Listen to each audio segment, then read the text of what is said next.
But there are some beautiful studies published in Cell Reports last year and the year before showing that people who take a 20-minute nap within the 4 hours after triggering learning, they learn much faster. In other words, the brain rewires much faster. There's a replay of the neurons very fast at something like 10 or 20x the speed that normally they would be rehearsing it. So you're getting more repetitions.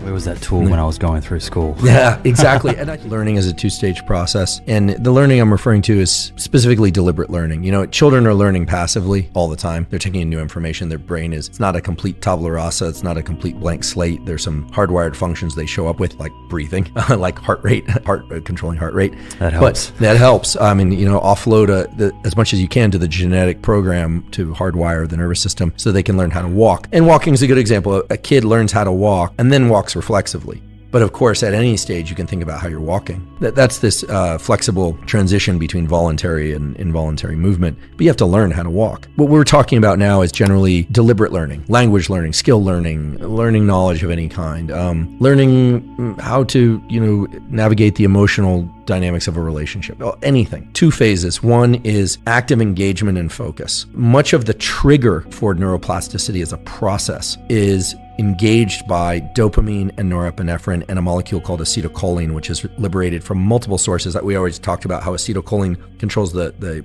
contraction of muscles, but in the brain, acetylcholine mainly comes from two sets of neurons, one in the brainstem and another in the basal forebrain. It serves as a kind of a highlighter, marking particular connections or neurons that later stand a chance to become stronger. So let me give an example. I don't speak a second language, but let's say I decide I was going to learn conversational French. I would learn some nouns or some verbs. I would focus on this, and the greater degree of focus that I bring, the greater amount of acetylcholine is released at that time at the particular locations in the brain that are involved in enunciating the words and writing the comprehension, multiple spots within the brain. That kind of marks those or flags those areas as potentially changing later. But the actual rewiring of the nervous system happens during states of deep sleep or sleep-like states. So when we say neuroplasticity, the brain's ability to change in response to experience, that's a two-part process. It's a process. It's not an event. We always think about things as events, but in biology, almost everything is a process. The takeaway from this is, in order to learn at any age, most critical thing is that you bring as much focus and active engagement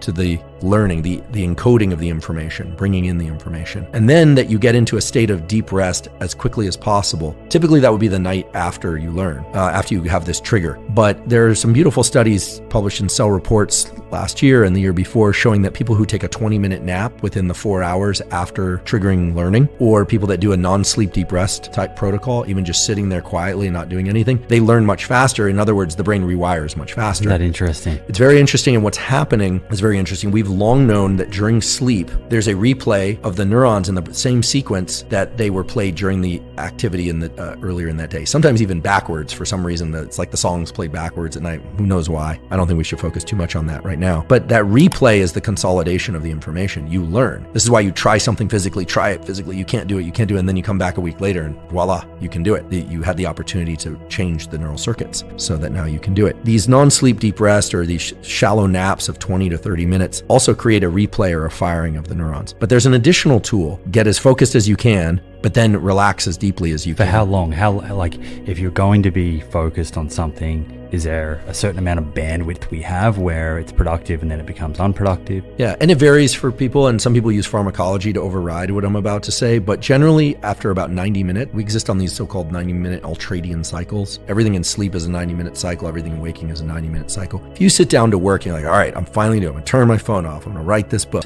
People think that the expectation is that you're gonna be like a beam of focus for 90 minutes. That's not the case. You can flicker in and out. You're gonna get distracted, you bring yourself back. Focus is an active process of bringing that spotlight of attention back. It's always much easier without the phone. Much easier without the phone, much easier using a program called Freedom, free program online where you can just turn off the internet. It's very painful, as you know, and yet there's something deeply satisfying about completing one of these 90-minute bouts. You really feel good in your brain and body because we were actually designed to do this. It definitely feels like a grind at some stage. Oh yeah, and that friction and that anxiety sometimes that we feel is adrenaline. It's supposed to be stressful to learn. It's this idea that we just sit back and learn, or that, movies have really destroyed the notion of learning. The idea that you're going to pick up the sword and suddenly have the skills.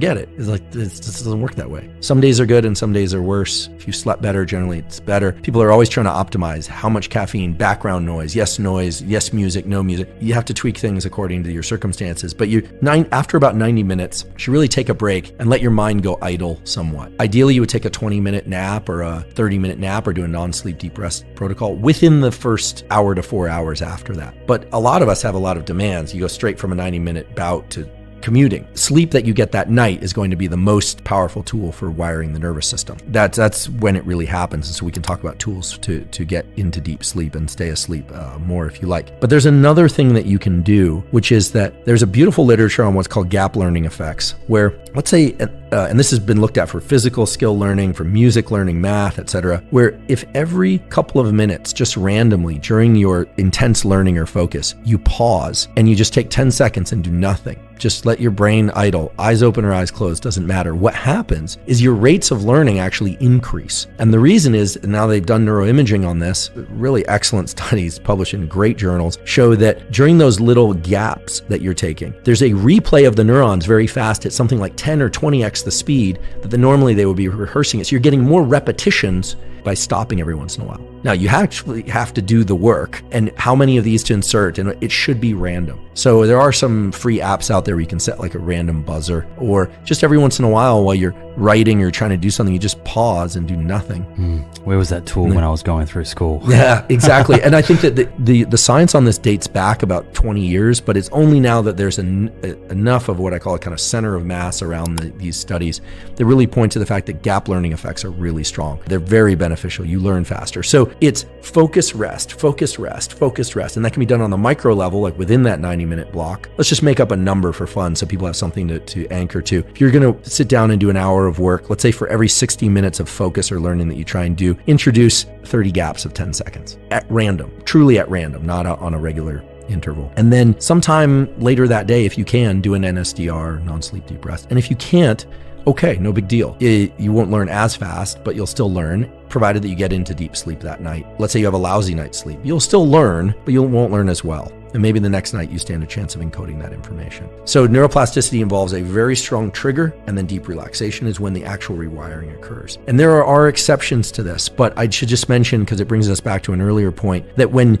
you think about the tools that people use to enhance focus, Ritalin, Adderall, L-tyrosine, excessive amounts of caffeine, nicotine, those all help with the trigger part, but they don't help with the relaxation part. And so a lot of people don't learn, they just get really good at doing, but they don't actually learn. So very effective people, regardless of workplace or activity, sport or cognitive work or otherwise, perform very well because they're very good at regulating the seesaw of focus, relax, focus, relax. And in the long term, it also is very health enhancing as opposed to health depleting. I mean, I know a dozen or more people who have done very, very well in business or academia who are a mess. They're physically a mess, they're emotionally a mess, they're mentally a mess, their relationships are a mess. People that I consider successful are people that are very successful in multiple domains of life, and that almost always correlates with an ability to engage and disengage, deliberately engage and deliberately disengage.